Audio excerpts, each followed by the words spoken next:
entusiasmo, né? Estamos iniciando o nosso primeiro encontro do módulo A História da Computação, gente. E não se esqueçam do que eu vou falar.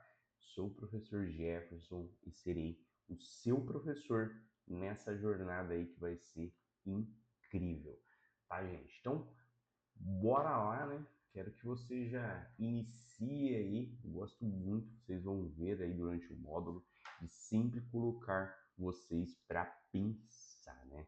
Então, vocês já pararam para pensar, né? Como a gente chegou até aqui? Isso eu digo, né? Hoje nós temos aí computador muito potente, né? Dentro, inclusive, do bolso, né?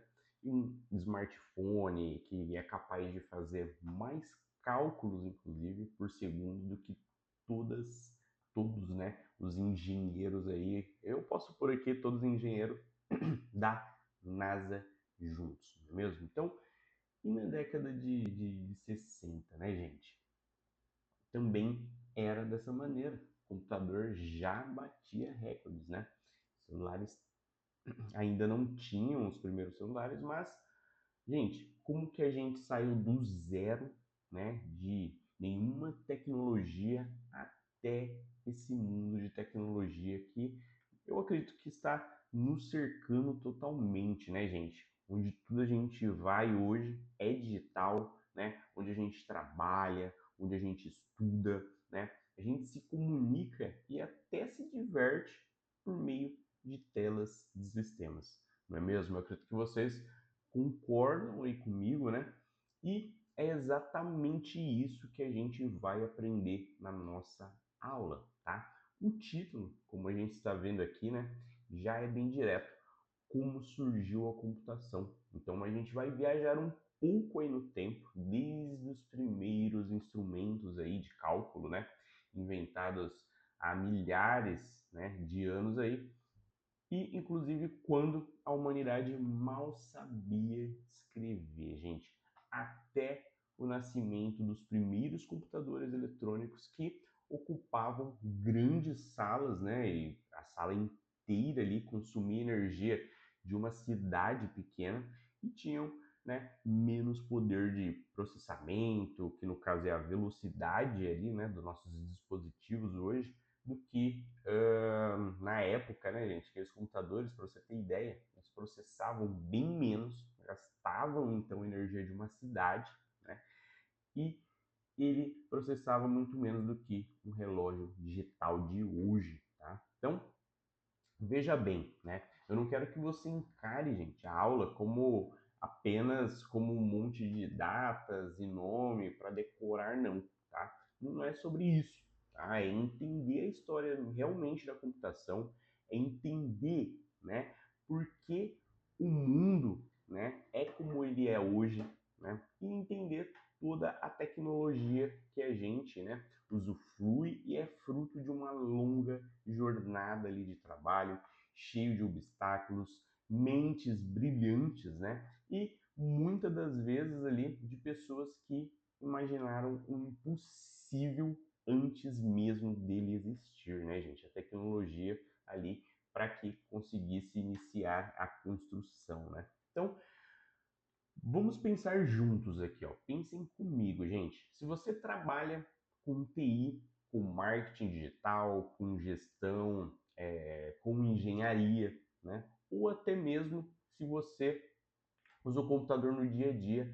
para fazer planilhas ou acessar redes sociais, né, gente? Saber de onde, né, vieram ali as ferramentas vai te dar uma visão muito ampla, gente, sobre como elas funcionam, né? E principalmente, né, sobre como elas vão evoluir, gente. Quando vocês conhecem a origem, né, dos conceitos de processamento, memória, né, programação, você deixa de ser ali apenas um usuário e começa a entender a lógica, gente, por trás, né, daquela máquina. E isso, gente, no mundo profissional de hoje é um diferencial muito grande aí para o seu currículo, tá bom? E tem um ponto que eu quero destacar, né, já aqui, gente, a computação não foi obra, né, de uma única pessoa, tá? Ou de um único país ali. Foi uma construção muito coletiva, que passou por matemáticos, físicos, inventores e até mesmo mulheres que durante décadas e décadas tiveram seu trabalho, né, invisibilizado, né, mas que foram fundamentais ali, né, para que a gente tenha tudo que a gente tem hoje, tá bom? E bora lá que nessa aula a gente vai, né, dar nome e reconhecer todas essas pessoas também, tá certo? E além disso, gente, eu vou te mostrar, né, como a necessidade, seja para fazer contas mais rápidas, seja para vencer uma guerra, não é mesmo? Foi o combustível que acelerou cada grande invenção, tá bom? Você vai ver que a inovação não acontece ali por um acaso, né? Ela acontece, gente, quando alguém olha, né, para um problema real e diz: tem que existir um jeito melhor de resolver isso, né? Então se prepare que a gente vai começar lá atrás com um objetivo muito simples, gente, que é feito de madeiras, de contas ali, né? Que foi o primeiro computador, tá? Da nossa humanidade. E a gente vai caminhar até os gigantes de metais, né? E válvulas que deram início à era digital, passando ali, né? Por nomes como Babbage, Lovelace, Turing, né? E as incríveis programadoras ali do nosso ENIAC, gente, que é um dos mais conhecidos, eu acredito, tá? Não importa se você tem algum conhecimento sobre o assunto, né? Ou se você está começando hoje do zero, a ideia é que no final da aula você consiga olhar o celular, né? Na sua mão e pensar, nossa, foi uma longa e incrível jornada até aqui, né, gente? E que privilégio é estar na linha de frente dessa história ali, né, contínua sendo escrita. Certo, gente? Então, bora lá, que agora eu vou aqui detalhar para vocês.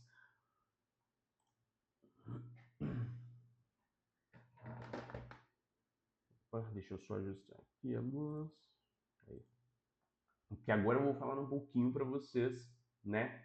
Antes da gente até se conectar totalmente ali nessa linha do tempo, eu quero muito, né, ser transparente com vocês aqui sobre o que a gente vai conseguir fazer, né, depois que a gente terminar essa conversa aqui, porque, gente, aprender história não é só acumular informação, tá? É adquirir ali uma nova lente para enxergar o mundo de outras maneiras e principalmente para enxergar a oportunidade ali na sua carreira, tá bom? Então, o primeiro objetivo, gente, é você compreender como a necessidade de calcular impulsionou, né, as primeiras invenções. E aqui vai uma verdade que vale a pena para a tecnologia até hoje, gente.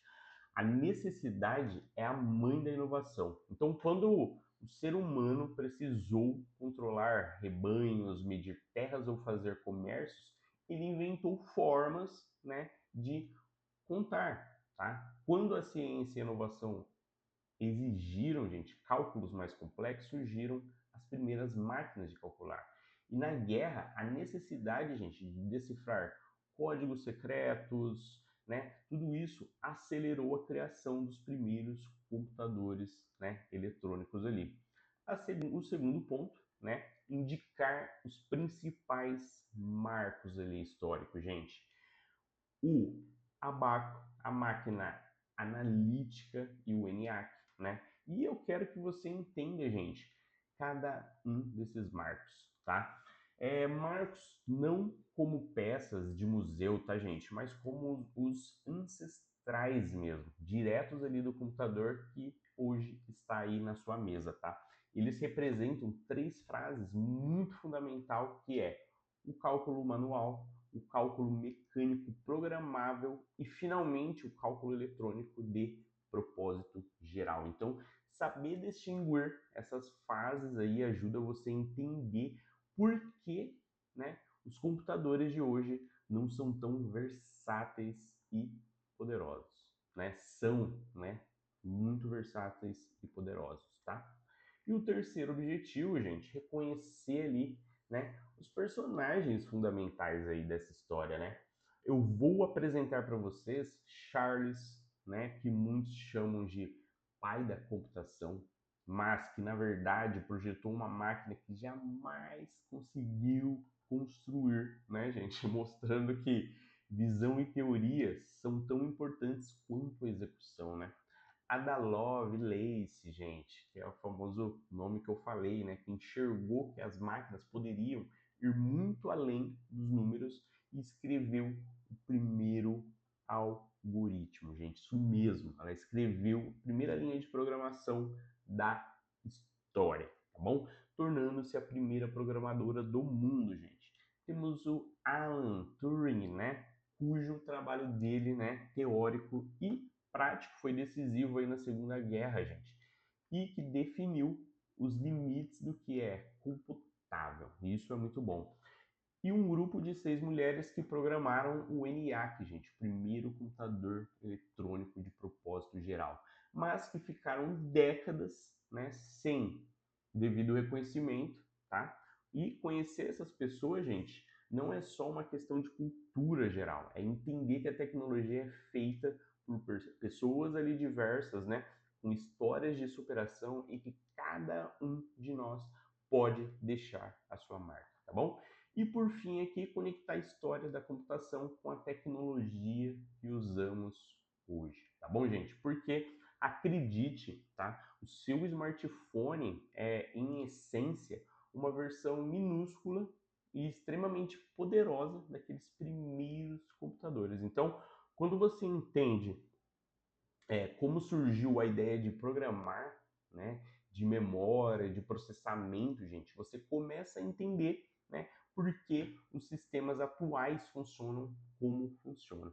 E isso faz uma diferença, gente, muito grande na capacidade de aprender novas ferramentas, de resolver problemas no trabalho aí e até de se comunicar com as equipes técnicas quando você precisar fazer uma manutenção do seu próprio celular, computador e até mesmo já te leva uma visão muito grande para quase tudo, né, que é digital, tá? Então, guarde esses objetivos aí na nossa cabeça, tá? Que hoje a gente vai aí com certeza, né, saber de onde veio quem para ajudar a construir um futuro, seja programando, liderando equipes ou simplesmente usando a tecnologia de forma mais inteligente. Tá bom, gente? Então, vamos começar ali, como minha mãe diz, né? Vamos começar do início, Jefferson. Então, vamos lá.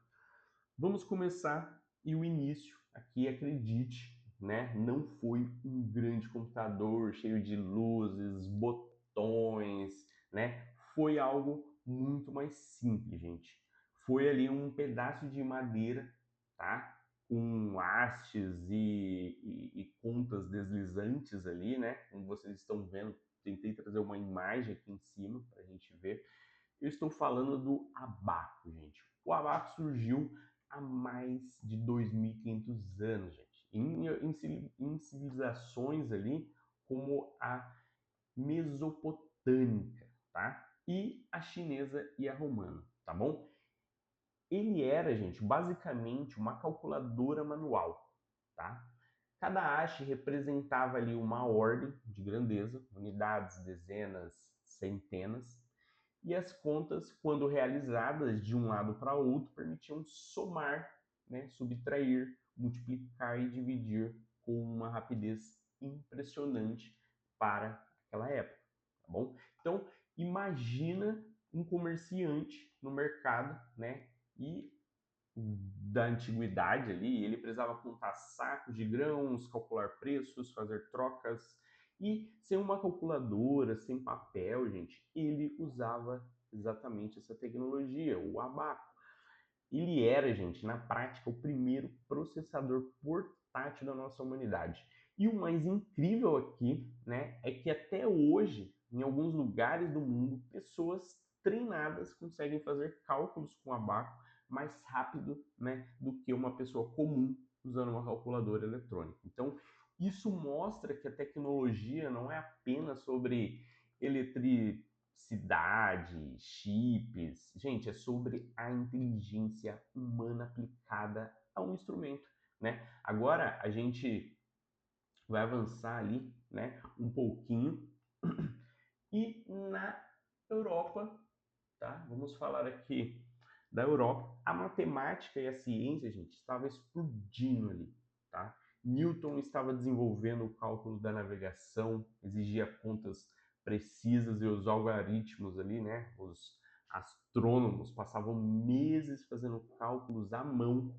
Então foi nesse contexto que um jovem de apenas 19 anos, tá? Que é o Blaise Pascal, criou a Pascalina, gente. O pai de Pascal, gente, era cobrador de imposto e passava horas e horas fazendo contas, né? Então, o Blaise quis ajudar e inventou uma máquina com engrenagens que, ao serem ali giradas, realizavam somas e subtração de forma ali mecânica, tá, gente? Era a primeira calculadora mecânica da história. Então, pensa só, gente, um adolescente criou uma máquina que resolvia e revolucionou, né, o jeito de lidar com números na época, né? Então a Pascalina era limitada, gente. Ela só fazia ali um exemplo, soma, subtração, né? Mas ela provou que uma máquina poderia pensar em números, tá bom? Então, pouco depois, gente, agora eu estou falando ali, né, de 1673, Gottfried, né, aprimorou a ideia. Ele criou uma máquina que também fazia multiplicação, divisão, mas Leibniz não ficou só nisso, gente. Ele é o responsável por um conceito que é a base de todos os computadores modernos, tá? Ele criou o sistema binário. Gente, para e pense. Por que os computadores usam o 0 e 1, né?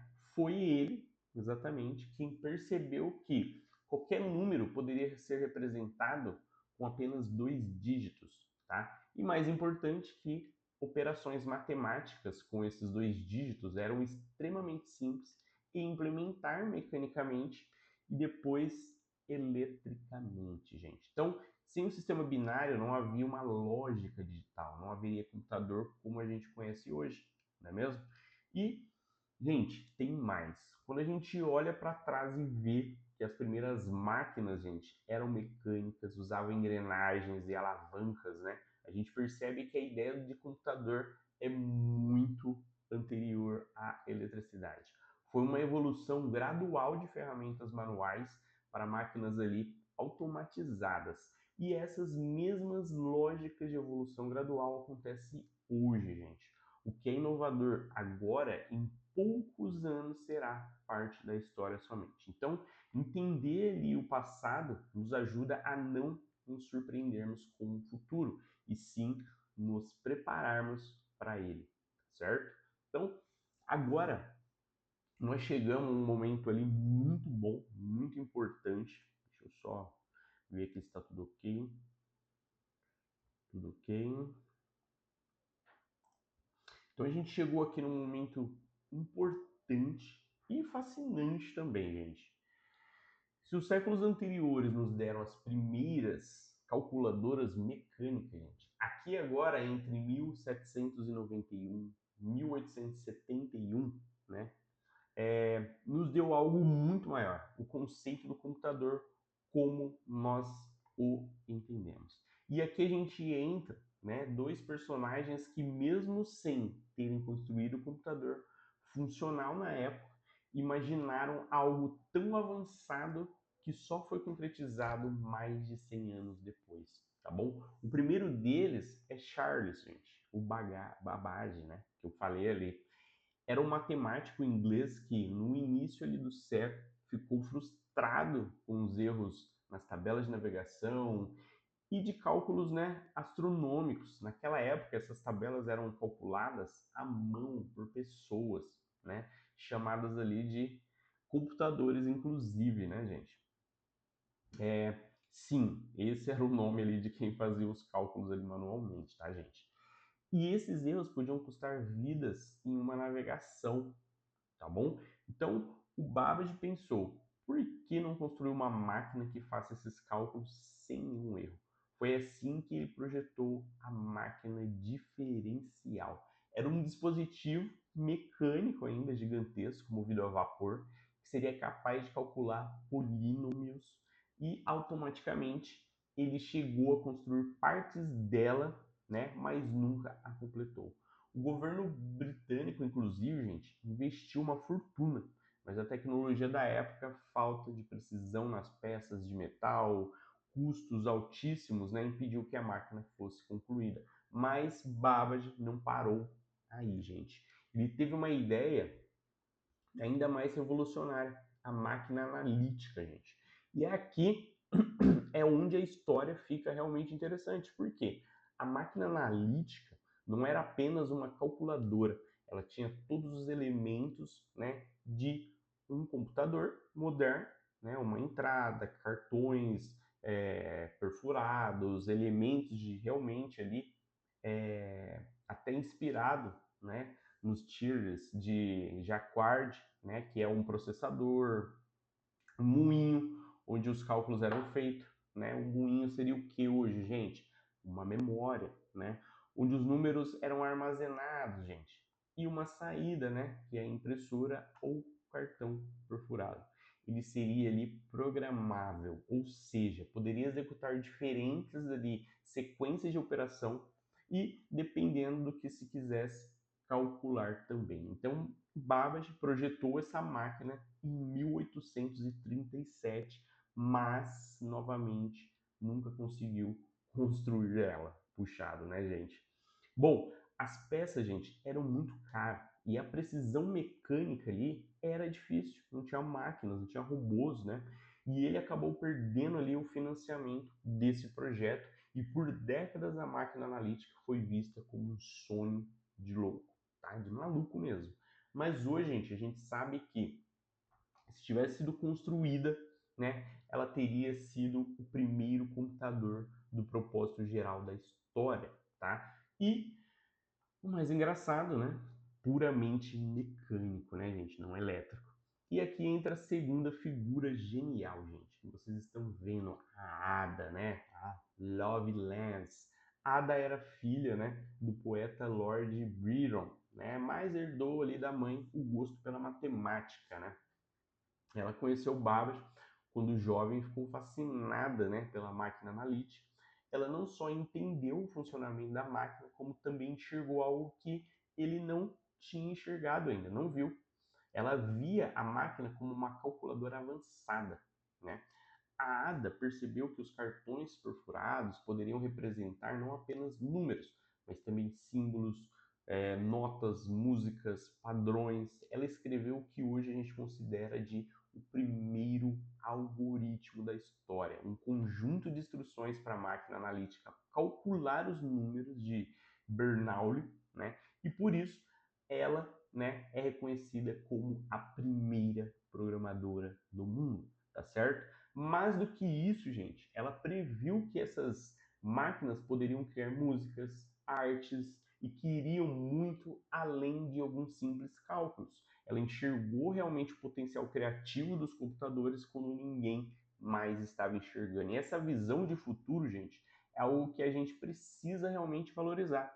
Não basta construir a tecnologia, é preciso a gente imaginar o que ela pode se tornar. Então, por que essa história, gente, é importante hoje? Primeiro porque toda vez que você abre um programa de computador, você está vendo a materialização da ideia de Babbage, a entrada, processamento, memória, saída. E segundo porque temos a Ada, né? Nos lembra que programar não é apenas fazer contas, é dar instruções, né, para uma máquina criar algo novo. Então, se você trabalha com tecnologia, arte, automação, você está seguindo pessoas, né, e passos ali de mulheres aqui de 1700 e 1800, então é muito tempo atrás, tá, gente? E mesmo assim, né, deixaram um legado muito grande, um trabalho muito sólido, o conhecimento e a visão,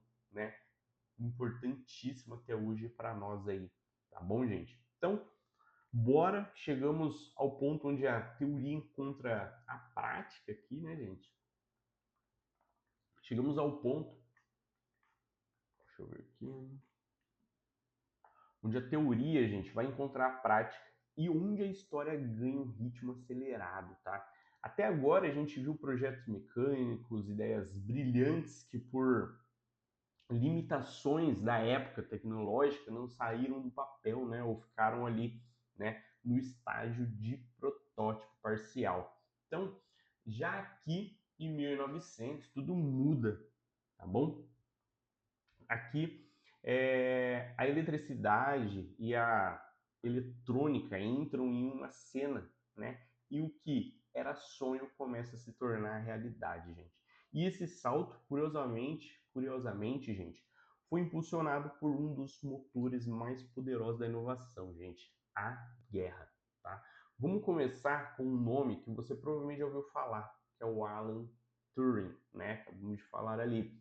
Foi um matemático inglês que, em 1936, antes mesmo da existência dos computadores, tá, publicou um artigo fundamental.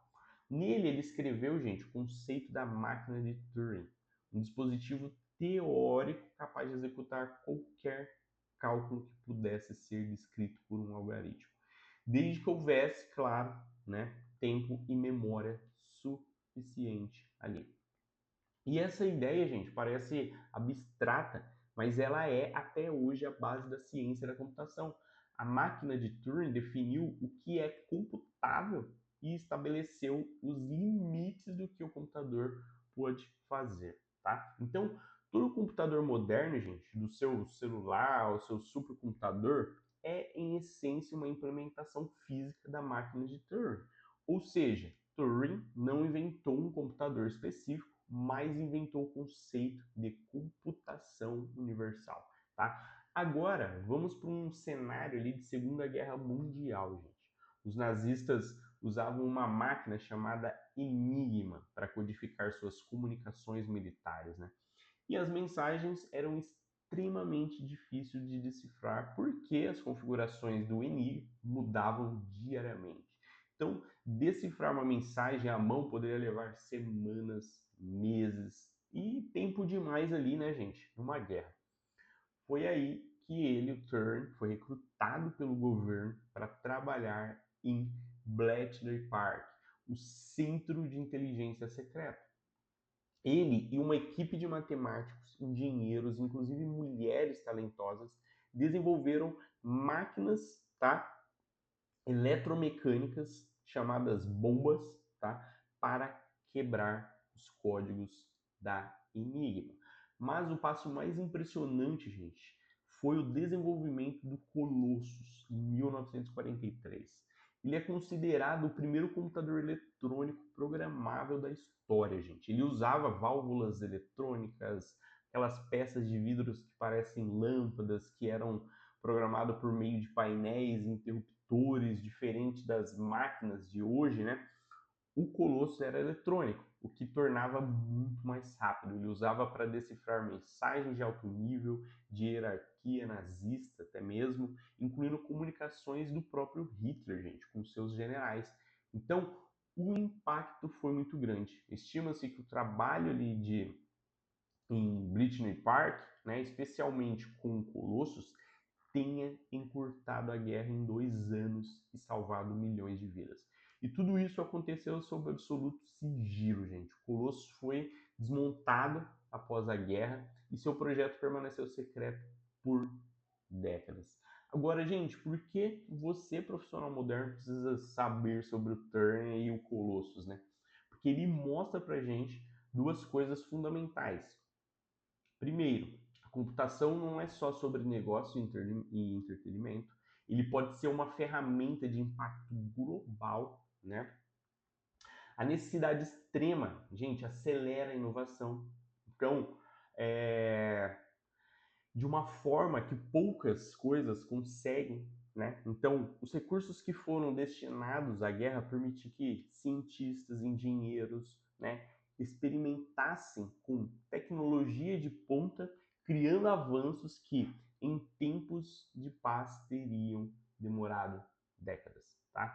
E tem mais, gente. A história de Turing também nos lembra do lado humano da inovação. Apesar da, né, sua genialidade, ele foi perseguido após a guerra por ser homossexual, né, numa época em que isso era crime no Reino Unido. Então ele faleceu tragicamente em 1954 e só décadas depois seu trabalho foi reconhecido publicamente e ele recebeu um pedido de desculpas oficial do governo britânico.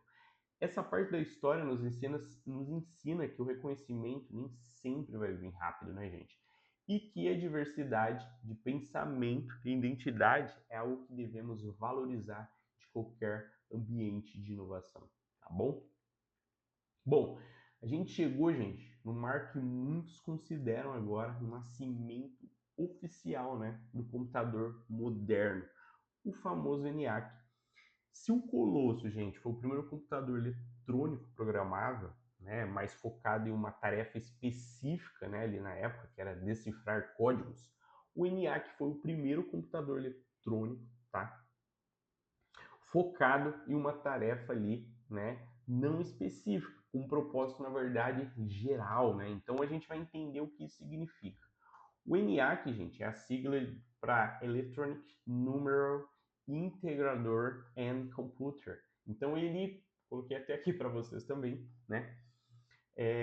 Ele foi desenvolvido durante a Segunda Guerra Mundial, mas só ficou pronto em 1945, depois que a guerra já tinha ali terminado, tá? A ideia original, gente, era calcular trajetórias de artilharia para o exército americano, o que exigia muitos cálculos complexos. Então o ENIAC foi construído na Universidade da Pensilvânia e quando ele foi apresentado ao público causou um grande choque. Imagina uma máquina que ocupava 180 metros quadrados, quase metade de uma quadra de basquete. Ele pesava, gente, 30 toneladas, usava 17 mil válvulas eletrônicas e consumia uma quantidade absurda de energia. E tinha uma fiação tão complexa que parecia uma cidade de cabo. E acredite, esse gigante todo tinha menos poder de processamento do que um relógio que você está usando no pulso, ou do que um simples micro-ondas, tá, gente? É impressionante pensar como a tecnologia evoluiu, não é mesmo? Mas ele, o ENIAC, não era importante pelo seu tamanho ou pela sua potência bruta. Ele era importante porque era programável para diferentes problemas. Então você podia configurar seus cabos interruptores para calcular trajetórias de projéteis, depois para simular explosões nucleares, que foi um dos seus primeiros usos reais, depois para problemas de meteorologia e assim por diante, gente. Então, pela primeira vez, uma máquina eletrônica podia ser adaptada para executar diferentes tarefas, o que hoje chamamos de, né, computador. E aqui a história fica ainda mais emocionante, gente. Quem programava o ENIAC? Quando se fala de história de computação, muitos imaginam um engenheiro, um cientista do sexo masculino operando os painéis, mas a verdade é que as principais programadoras do ENIAC foram 6 mulheres. A Kylie McNulty, a Beth, coloquei aqui é o nome delas, a Betinha, tá? A Marin, tá? A Fran Bilas e a Ruth Lichterman, tá? Essas mulheres eram matemáticas e foram contratadas para calcular, né, as trajetórias à mão, uma função chamada na época de computer, né? A mesma palavra que vimos antes quando o ENIAC foi construído. Ninguém sabia como programar uma máquina daquela, né? Foram elas que literalmente aprenderam a lógica da máquina, analisaram os diagramas de circuitos e descobriram como conectar os cabos e configurar os interruptores para fazer o ENIAC executar, né, os programas. Então elas se tornam as primeiras programadoras profissionais da história. Gente, a ironia é que na cerimônia da inauguração, em 1946, as 6 programadoras foram apresentadas apenas como modelos, gente, que ajudaram a operar a máquina. Seus nomes não foram mencionados nos artigos daquela época, né? Durante décadas, a contribuição delas ficou invisível. Foi só nos anos de 1980 e 1990, tá? Com pesquisas históricas que o mundo começou a reconhecer o papel fundamental das mulheres. E hoje elas são, né, celebradas como pioneiras. As suas histórias inspiram as novas gerações de programadoras e programadores. Tá bom, gente? E o que essa história vai nos ensinar, gente? Ela nos ensina que inovação não é feita apenas de hardware, de software, mas de pessoas, e muitas vezes quem está na linha de frente da execução, quem realmente faz a tecnologia funcionar, não recebe o devido crédito. Então, quando você estiver trabalhando em projetos de tecnologia, lembre-se disso, valorize todas as contribuições, independente de quem a fez, tá? Além disso, o ENIAC nos mostra como o computador, né, a computação se tornou um propósito geral. Então, isso é algo que levamos para o nosso dia a dia. O computador que você usa no trabalho não foi construído para uma única tarefa, mas pode executar planilhas, programações, design, edições de vídeo e muito mais, tá? Essa versatilidade começou, né, com o ENIAC, tá bom? Então, agora, gente, que já percorremos bastante a linha do tempo ali do Abaco até o ENIAC, eu quero fazer uma pausa aqui e refletir com vocês, né, o que essas histórias têm a ver com a nossa vida profissional e pessoal, né? A primeira lição, gente, a necessidade, né, impulsiona a inovação. Toda grande invenção que vimos foi uma resposta de um problema real, tá? Então a máquina analítica foi imaginada para eliminar erros de tabela, né, de navegações. O Colosso e o ENIAC foram acelerados para a guerra, pela guerra, né? Então fizeram rápido ali. Isso nos ensina que na sua carreira, quando você se deparar com um problema difícil, olha para ele como uma oportunidade de inovar. A segunda lição, a visão de futuro, é essencial. Então vocês viram que Charles, Ada, projetaram uma máquina no século de 1700, né? Que só se tornou realidade muitos anos depois. Ela enxergou também as programações sobre que o computador poderia ler e interpretar, né? A terceira, a diversidade, gente, que gera inovação, tá? Quarta lição, o passado explica o presente, né? Então a gente para pensar que por que o seu computador tem CPU, memória, entrada e saída? Isso veio da máquina analítica, né? De Baba. Já pensou por que tudo se resume de 0 e 1? Baby Linus, lembra? Inventou o sistema binário, tá? E por que os computadores podem fazer tantas coisas diferentes? Porque o ENIAC foi o primeiro propósito geral, tá? E a quinta lição, gente, tudo está conectado. Do abaco ao smartphone existe uma linha contínua de evolução, tá? Não foi um salto isolado.